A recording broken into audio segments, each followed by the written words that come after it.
I would like to be for you a bridge that leads to you, walking over me. Maybe they could see you clearly. I would like to be for you a bridge to freedom. Teach me to be free so that they may see your wisdom. Walking over me, I hope you find your happiness in the one who teaches me that love is where the answer lies, and that in his love you'll be totally free. I know we can be.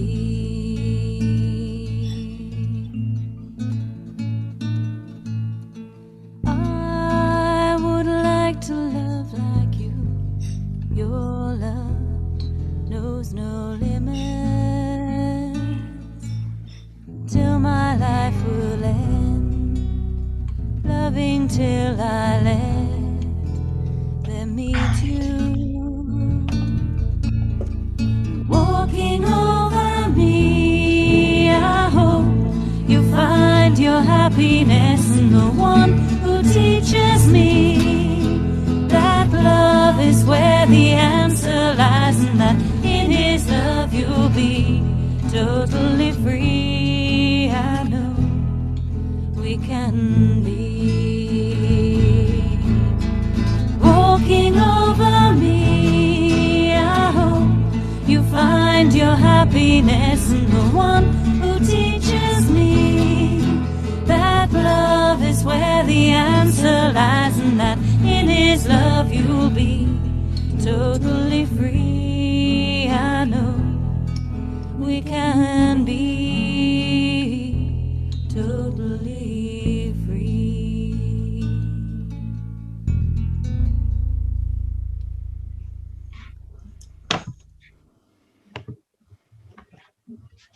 Okay, we will begin this time with a word of prayer.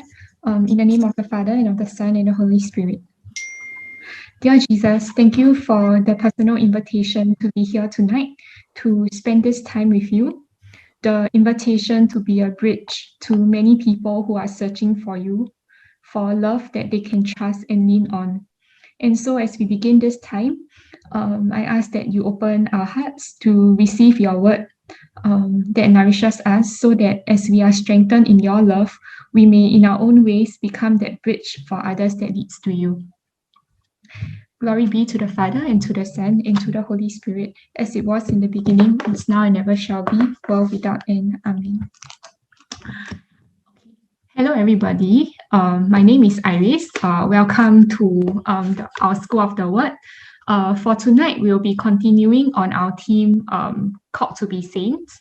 And let us go deeper with Jesus tonight, on this journey of discovering, or rather rediscovering, what lies at the heart of our faith. And so in today's story, in the Gospel of Luke, chapter 10, verses 25 to 37, there was a lawyer who was trying to test Jesus. And so he asked Jesus, "Master, what must I do to inherit eternal life?" This struck me as a very fundamental and important question. It's like equivalent to asking, what is the true essence of our faith? And Jesus' response was quite interesting. He asked the lawyer in return, "What is written in the law? What is your reading of it?" Or in other words, Jesus was asking him, what is your interpretation of what the law says? And so the lawyer, quoting from the Old Testament scriptures, "You must love the Lord your God with all your heart, with all your soul, with all your strength, and with all your mind, and your neighbor as yourself." And Jesus was like, "Yes, bingo, do this and you will have life." But somehow the lawyer was not satisfied with the simplicity of this answer. And so he pressed Jesus further and he asked, "And so who is my neighbor?" And Jesus answered the man's question with the famous parable of the Good Samaritan. And it's a passage that most of us are likely to be very familiar with. And even non-Christians commonly use the term Good Samaritan to refer to someone who performs acts of kindness and service out of their own goodwill.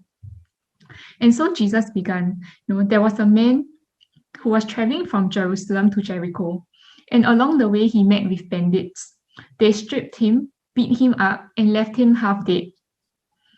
And a priest happened to travel down the same road. He saw the man and he passed by the other side. Then a Levite came to the same place. He also saw the man and also passed by on the other side. And Jesus goes on to say, "But a Samaritan traveler who came on him was moved with compassion when he saw the man. And so he went up to the man, bandaged his wounds, poured oil and wine on them, carried him on his own animal, took him to an inn to look after him. And the next day he instructed the innkeeper to continue looking after the man and promised to pay for all his expenses." And after sharing the parable, Jesus turned the question around and he asked the lawyer, "So which of these three men proved himself a neighbor to the man in need?" And the lawyer answered, "The one who showed pity towards him." Each time when I encounter this passage and when I read it, I will experience this inner tension in me, trying to fight off my mind's attempt to remind me of situations where I've also walked away or made the decision not to respond to someone in need, and instead to try and recall instances that I've been a good Samaritan to someone. And, I think all of us in our hearts, we do sincerely desire to be that good Samaritan. And all of us have that capacity to be like the Good Samaritan because we are made in the image and likeness of God, who is love. And so by virtue of that, we all have the capacity to love as God does. Which is why, often when we see or when we hear that someone is in need or is suffering, something stirs up in our hearts. In a reflection by Pope John Paul II, he said, "Suffering, which is present under so many different forms in our human world, is also present in order to unleash love in the human person, that unselfish gift of oneself on behalf of other people, especially those who suffer. And so the world of human suffering unceasingly calls for, so to speak, another world, the world of human love." And today, especially in this time of the pandemic where so many people's lives have been affected, it's not difficult to find people around us who are also in situations where they find themselves like the wounded traveler, lying on the road, helpless, out of control, feeling defeated by the internal and external challenges that hit them. People who are in need of concrete and tangible forms of help, such as financial aid, job support, and perhaps even hope and encouragement to persevere in these very challenging times that they are living. And we also realize that many youths and young adults today struggle with their sense of self-worth and the meaning of their existence, because many peg their worth to what they can or what they cannot achieve, their expectations and the opinions of the people around them, and also societal standards of success. And as a result, many people are afraid of failure, are afraid of disappointing ourselves, afraid of disappointing others. And sometimes we hear of situations where this might push a person to have thoughts of suicide because they find it so difficult to break out of this cycle of negative and critical self-talk. And so with all that's happening around the world today, many of such opportunities present itself in our homes, at our workplaces, in our community and our neighborhood, where we can make the decision whether to respond and to offer our help, our time, our words of encouragement to the person that is in need, and to be a neighbor to whoever that person is. But having said that, many a times we also realize that knowing the right thing or knowing the better thing to do doesn't mean that we will always do so accordingly and that we will not encounter challenges to act in line with our beliefs. Just like in the short story that we just heard, the lawyer, the priest, and the Levite, they are all well versed in the law, but somehow that knowledge did not translate into real love or actions in the very concrete situations and lives that they were living. But instead, the lawyer was trying to draw boundaries in his definition of who his neighbor should be. The priest and the Levite were more concerned about their own safety and their schedules, and they prioritized that over the man in need. And as we reflect on our own lives, maybe we can also identify times where we have also allowed competing priorities, busy schedules, and our own agenda to guide our decision to pass by on the other side. And maybe we can also recall times where, like the lawyer, we have also questioned and we have also bargained with God because we felt that his standards were too high or demanding. Or perhaps because we're in that process or still struggling to accept it fully, be it in the area of forgiveness, in the area of generosity, in the area of trust, etc. And we might find it especially challenging, on days where we have super long to-do lists, or just in seasons of our lives where we feel so tired and so stretched that we feel that there's not enough of ourselves to go around in which we can split ourselves, into many pieces.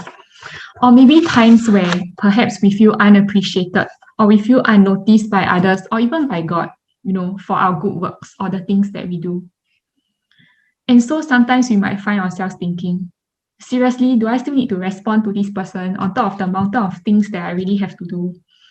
And so, we try to find out what's the minimum requirement and to stick within it. And at this point of time, if you're identifying with what I'm saying and you're starting to wonder if you're the worst person on earth, just pause for a while. I hope that what I will share next or what I'm about to share next can be an encouragement to you. In prayer, I also often ask God, and I also struggle and I wrestle with him as to when should I prioritize my own needs and when should I step out of my comfort zone or my boundaries and my perceived limitations to reach out to someone. Because I know that God does not ask us to neglect or to ignore our needs and well-being at the expense of attending to others. It's a delicate balance and a fine line that we often have to find. And so similarly, I asked Jesus this again as I reflected on this passage, and I came to understand one thing in prayer. Being a saint, or this journey towards sainthood, is really not about being the good Samaritan all the time. Of course, we should aspire to be, and whenever we can, we give our best in doing so. But more importantly, I think the realization that I had in prayer was, it's also to embrace our own lawyer, priest, and Levite moments.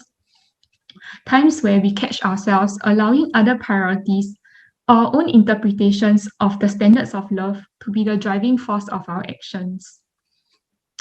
And we embrace it not because it's okay or it's all right to remain in our own ways, but we embrace it so that we can invite Jesus into these moments of inner tension as well, into those conversations where perhaps we, like the lawyer, also question, who is our neighbor?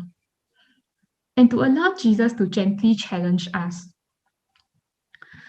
to allow him to challenge our priorities, our interpretation of who is deserving or undeserving of our help, our perceptions of our limitations, and perhaps our concern about other people's opinion of us if we were to reach out.